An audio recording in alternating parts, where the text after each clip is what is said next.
Hello guys, welcome back to my channel Moushika's vlogs. তোমরা সবাই কেমন আছো? আমি তো খুব ভালো আছি। তো তোমাদের জন্য আমি আবার একটা নতুন ভিডিও নিয়ে চলে এসেছি।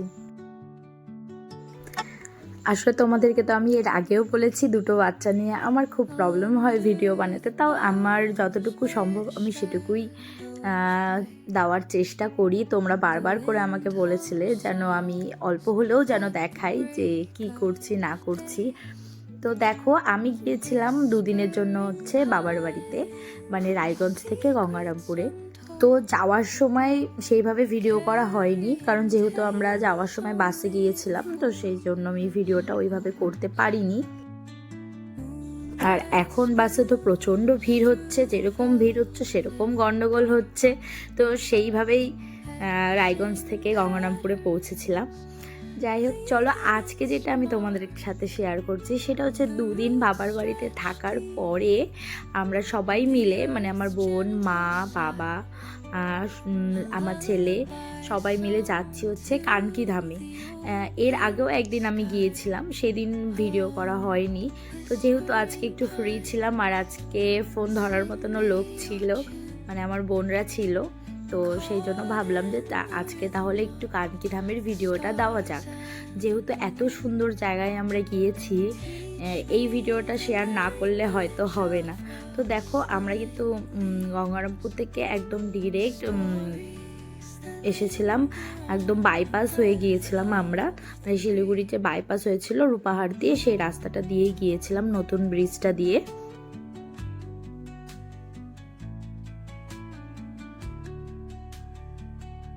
আর রায়গঞ্জ থেকে কানকি ধামে 1 ঘন্টাও লাগে না যেতে, বেশিক্ষণ আমাদের সময় লাগেনি, যেহেতু রাস্তাটাও ফাঁকা ছিল আর দুপুর দিকে টাইম ছিল, তো সেই জন্য মানে অতটা প্রবলেম হয়নি। আর আমরা বাড়ি থেকে একটু দুপুরবেলায় বেরিয়েছিলাম, যেহেতু আমরা সন্ধ্যা আরতিটা দেখব বলে। এর আগে মানে দুবার গিয়েছিলাম, এর আগে ওইভাবে সন্ধ্যা আরতিটা দেখা হয়নি আমাদের, তো ভেবেছি এবার না দেখেই আসবো সন্ধ্যা আরতিটা। তো দেখো, দেখতে দেখতে কিন্তু প্রায় চলেই এসেছিলাম কানকি ধামে। আর আমার তো বাড়ি রায়গঞ্জে, তো রায়গঞ্জ থেকে বেশি দূর না, কিন্তু আমরা যেহেতু গঙ্গারামপুর থেকে এসেছি, মোটামুটি বললামই তো 2 থেকে 2.5 ঘন্টা লেগে গিয়েছিল। তো দেখো, তারপরে আমরা ধীরে ধীরে মন্দিরে মানে এসে দাঁড়ালাম। তো মোটামুটি সেদিন, মানে যেদিন আমরা গেলাম সেদিন ভালোই গরম ছিল। তো তাও গিয়েছিলাম দুপুরবেলা, ওই একটা কারণেই যেন সন্ধ্যা আরতিটা দেখি। তো আমরা যাওয়ার সাথে সাথে কিছুক্ষণ চারিদিকে একটুখানি ঘুরে তারপরে মন্দিরে গিয়েছিলাম আমরা পুজো দিতে। তারপরে কিন্তু আমরা পুজো দিয়েছিলাম, জানি যে দেরি হবে, সেজন্য যখন ফাঁকা ছিল ওই টাইমটাতে আমরা চেষ্টা করেছিলাম পূজাটা দিয়ে দেওয়ার জন্য। এর আগেও যেদিন এসেছিলাম সেদিনও পুজো দেওয়া হয়েছিল, কিন্তু আজকে যেহেতু আবার এসেছি তাহলে ভাবলাম যে না, পুজোটা দিয়েই যাই।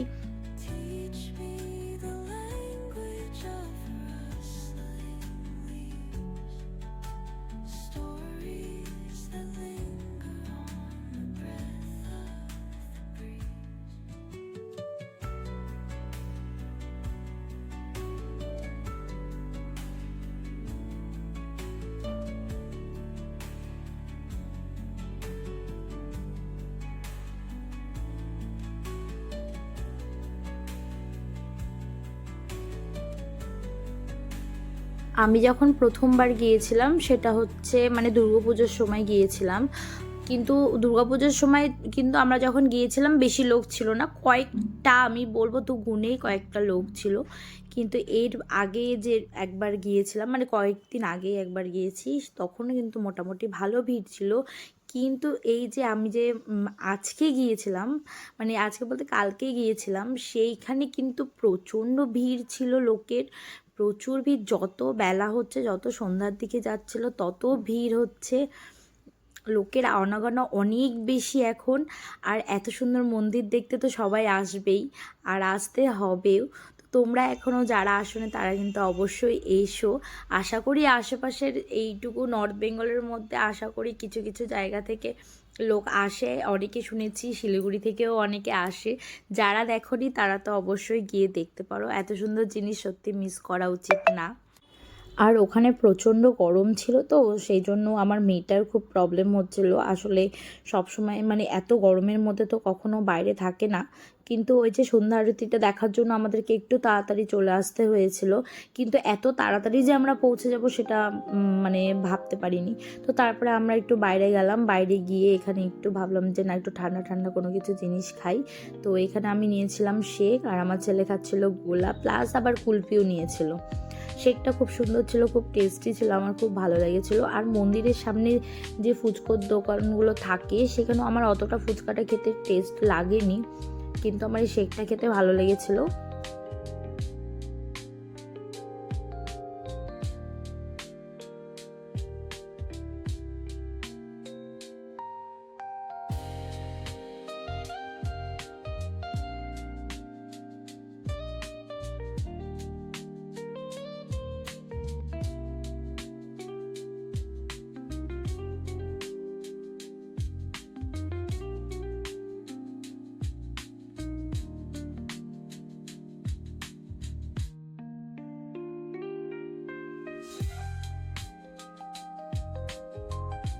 তারপরে আমরা এখানে কিছুক্ষণ বসলাম, যেহেতু খুব গরম তো এখানে ফ্যান ছিল, আবার প্রচুর লোক এখানে বসেও ছিল, অনেকে শুয়েও ছিল। ওখানে বসার জায়গা ছিল একটা, মানে 17 ইঞ্চির মতন পুরোটা ওখানে পাতা ছিল, ওখানে মানুষ বসেও ছিল, শুয়েও ছিল। তো মেয়েকে নিয়ে একটু মজা করছিলাম, খেলছিলাম। আর এই জায়গাটা দেখতে আমার সত্যি খুব ভালো লাগে। মানে এখন কিন্তু বেশিরভাগ জায়গায় ঘাস জিনিসটা দেখা যায় না, কিন্তু এখানে দেখো এই যেটুকু জায়গা আছে সেখানে খুব সুন্দর ঘাসের ব্যবস্থা আছে, কিন্তু এর ভেতরে ঢুকতে দেয় না, যেহেতু এত সুন্দর করে পরিষ্কার করে রাখে। আর মানুষ ঢুকলে পারে এটাকে অলরেডি নষ্ট করে দিবে, সেই জন্য হয়তো ঢুকতে দেয় না।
আর এখানে বাচ্চাদের জন্য সুন্দর একটা ছোট্ট পার্কের মতো করা ছিল, যেখানে প্রচুর বাচ্চারা খেলছিল, প্রচুর বাচ্চারা মজা করছিল। আর আমার ছেলে এটাকে দেখে তো মানে ঠিক থাকতেই পারিনি, যেহেতু এর আগে যেদিন গিয়েছিলাম সেদিন ঢুকতে পারিনি, সেহেতু আজকেও মানে আমি যতক্ষণ আমরা ওখানে ছিলাম ততক্ষণই ও ওখানে খেলাধুলা করছে। যাই হোক, বাচ্চা মানুষের তো এটাই আগ্রহ, এটাকেই ভালোবাসে আর ওরা এটাকেই মজা করতে চায়, কিচ্ছু করার নেই। তো আমরা ধীরে ধীরে ভাবছি যে কখন সন্ধ্যাটা হবে। তো মানে আমরা বললামই তো, একটু বেশি তাড়াতাড়ি পৌঁছে গিয়েছিলাম, সেই জন্য আমরা চারিদিকটা ঘুরছিলাম। ওখানে খাবার দোকান ছিল, আমরা কিছু কিছু জিনিস খেলাম, পুজোটাও দেওয়া হয়ে গেছিলো আমাদের। তারপরে আমি তোমাদেরকে যে জিনিসটা দেখাবো সেই জিনিসটা কিন্তু সত্যিই দেখার মতন। আর এই ভেতরে কিন্তু ফোনের কোনো অ্যালাউ ছিল না, মানে কোনো ফটোগ্রাফি আমরা করতে পারবো না, সেটা বারবার করে বলে দিয়েছিল।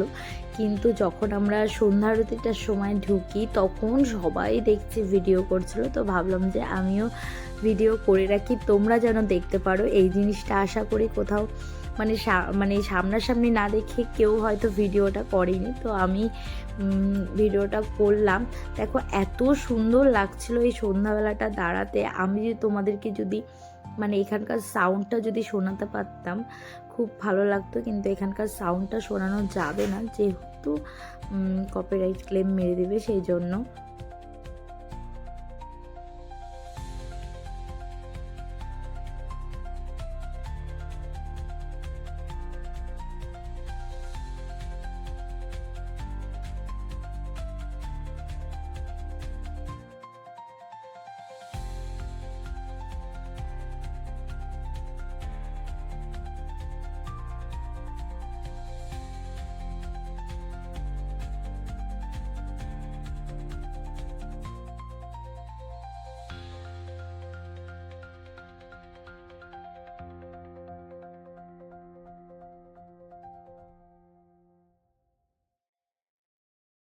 সেদিন যদি নিজের চোখে যদি সন্ধ্যা আরতিটাকে যদি না দেখতাম তাহলে সত্যি বিশ্বাস করতে পারতাম না যে এত সুন্দরভাবেও একটা জায়গায় সন্ধ্যা আরতি হয়। এর আগেও অনেক বড় বড় মন্দিরে গিয়েছি, সেখানেও দেখেছি। আসলে মন্দির জিনিসটা তো মানে আমি জাস্ট একটা জায়গায় গিয়েছিলাম, মায়াপুরের মন্দিরে শুধু এরকম একটা সন্ধ্যা আরতি দেখেছি, কিন্তু সন্ধ্যা আরতি তাছাড়া আমি কোথাও দেখিনি। জাস্ট আমাদের এখানকার মধ্যে যদি বলো তাহলে এই কানকিধামে আমি প্রথম এরকম সন্ধ্যা আরতি দেখলাম। খুব মজা হচ্ছিল, প্রচুর মানে ওদের ভাষায় মানে মারোয়ারিদের ভাষায় গান হচ্ছিল, ওদের সব কিছু দিয়ে সন্ধ্যা আরতি হচ্ছিল। একটা করে আমাদের হাতে বইও দিয়েছিল, হিন্দিতে লেখা ছিল, কিন্তু সেটা তো আমরা বুঝতে পারবো না, মানে কখন কি মন্ত্র পড়তে হবে, কখন কি গান করতে হবে, মানে ওদের পূজার মধ্যে সেটা লেখা ছিল, কিন্তু আমরা তো যেহেতু বুঝবো না। কিন্তু এই ঠাকুর তো মানে মারোয়ারিরাই সব থেকে মানে বেশি মানে এই ঠাকুরকে, মানে খাটুর শ্যাম ঠাকুরকে। এর তো অনেক রহস্য আছে, আমিও তো ঠিক অতটা জানি না, যেটুকু শুনেছি সেটুকুই জানি।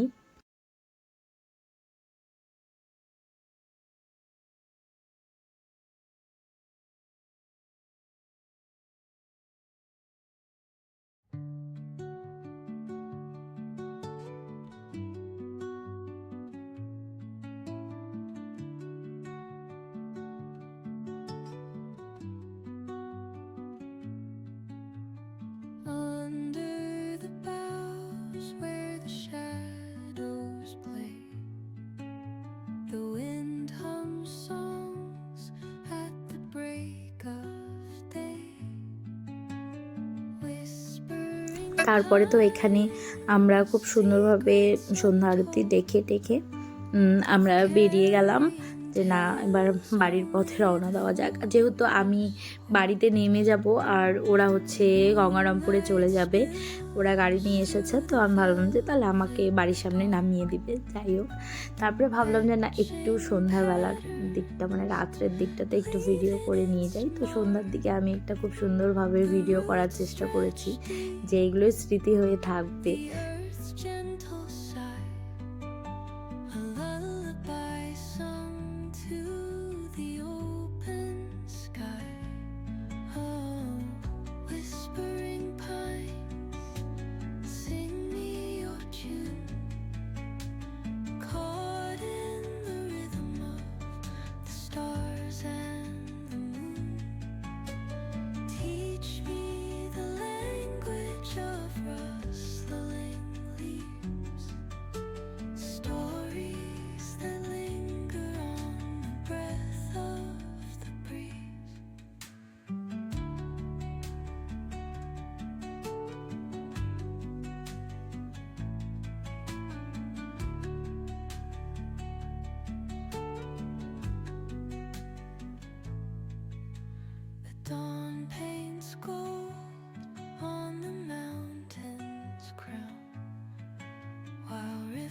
whisper truths as they flow down.